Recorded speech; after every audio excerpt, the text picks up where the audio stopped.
Здраво, ова е 36-тото издание на Видеологија со Златко Ѓелевски, дигитален краток осврт за актуелни филмски остварувања, односно спонтана критичка анализа која е збир на први впечатоци, илустрирани со подвижни слики.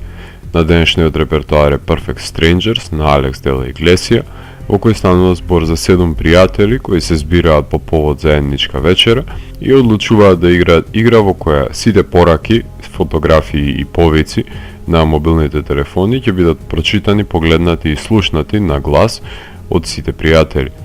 Играта ја отпочнуваат со цел на виделина да ги извадат нивните тајни, кои ги негираат под фасадата на нормалните животи на пластичниот хирург Алфонсо и психологот Ева, адвокатот Антонио и жената Ана, таксистот Едуардо и младата сопруга Бијанка и поранешниот професор по физичко Пепе, кој се појавува без неговата нова девојка Лусија.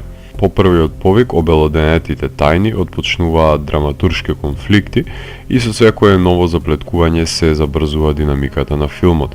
Играта е модернизирана верзија на вистина или предизвик, со малата разлика поради која се остава многу простор за манипулирање и од самите учесници при замена на телефони, која ќе води до замена на љубовници со додатни последици. Дафне Фернандес, Хуана Акоста и Белен Руеда, наспроти Едуард Фернандес, Едуардо Нориега и Пепо Нието, одлично се носат со заглавеноста во браковите и вртлогот на собствените лаги. Сите актери фрлаат заводливи погледи кон други сопружници на забавата, меѓусебно се провоцираат со навредливи коментари, додека не треба да си ги отворат картите на маса, тогаш веќе почнуваат сплетките да испливуваат на површина. Покрај вечерата на масата се послужуваат прашања за децата, суетни импланти, работни подвизи, прифатени и одбиени членови од групи, живење со родители, сексуална ориентација и љубовници, без разлика дали се реални, виртуелни или поранешни.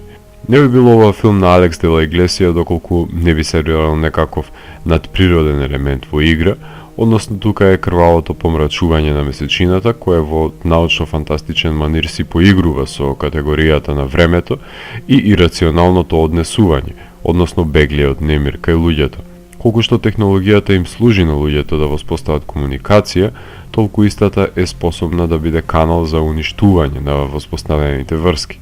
Пред да се одигра безбедниот епилог, постоеше своевидна можност преголемото разоткривање на тајните да води до екстремна непомирлива ситуација која би ескалирала во смрт, но таа солуција беше избегната. Алекс е свесен дека мора да му даде и неколку карти во рацете на гледачот за да го инволвира во приказната, манипулирајќи ги ситуациите на исчекување и можно обелоденување на љубовниците за кои гледачот е запознаен. Во ова сценарио, напишано од долгогодишниот соработник Хорхе Герика Ечеверија, хуморот секогаш е убав фил во филмската торта на авторите и се појавува тогаш кога нема да се очекува, суптилно и подмолно. Овој филм е ремейк на оригиналниот филм Perfect Strangers од 2016 година во режија на Паоло Дженовезе, кој делува како италијанска театарска представа сведена на филмско платно.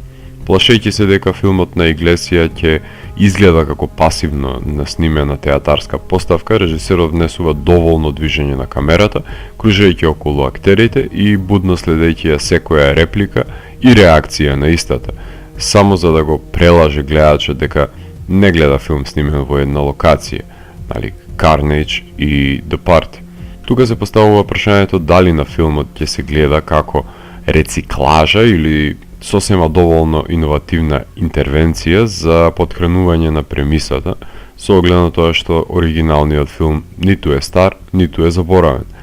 Затоа пак технолошката зависност и човечката подмолност се истуркани еден чекор понапред и хуморот повеќе се одвестува во едно дело на шпанскиот отколку на италијанскиот автор, без разлика дали стана збор за срцеперателно родителување со ќерка или фрустрацијата да се одговори инстантно на добиената порака, во спротивно испраќачите би се налутиле, затоа што сите знаат каде си во кое било време, посебно кога си онлайн, допирајќи до јавниот, приватниот и тајниот живот.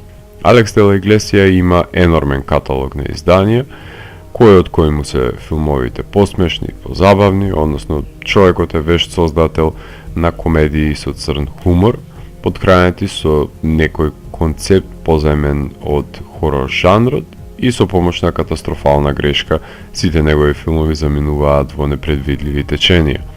Во овој калап се извајани култните The Day of the Beast, Perdita Durango, Commonwealth, The Last Circus, As Luck Will Have It, Witching and Bitching, My Big Night и The Bar. Доминго Гонзалес ги монтира последните филмови на Иглесија и се справува со рафалните реплики на Алекс.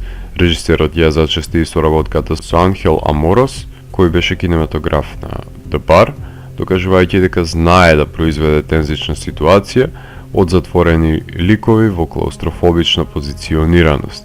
Класичната музика на Виктор Рехес, човекот кој има правено музиката Cold Skin, серијата The Night Manager и Grand Piano, се јавува на секое превиткување на нарацијата, односно на секој пресврт ги подхранува емоциите. Верувам дека Алекс, кога го погледнал оригиналниот италијански филм, бил љубоморен зашто тој не го измислил ова генијално сценарио, па се одлучил да го направи најдоброто што може за да ја задоволи својата обсесија, да го ремейкува.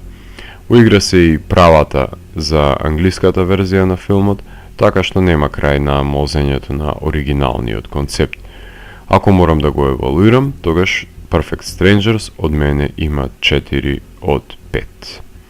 Доколку ви се допадна 36-тото издание на дигиталната архива Видеологија, лајкувајте го видеото, споделете го и следете го каналот.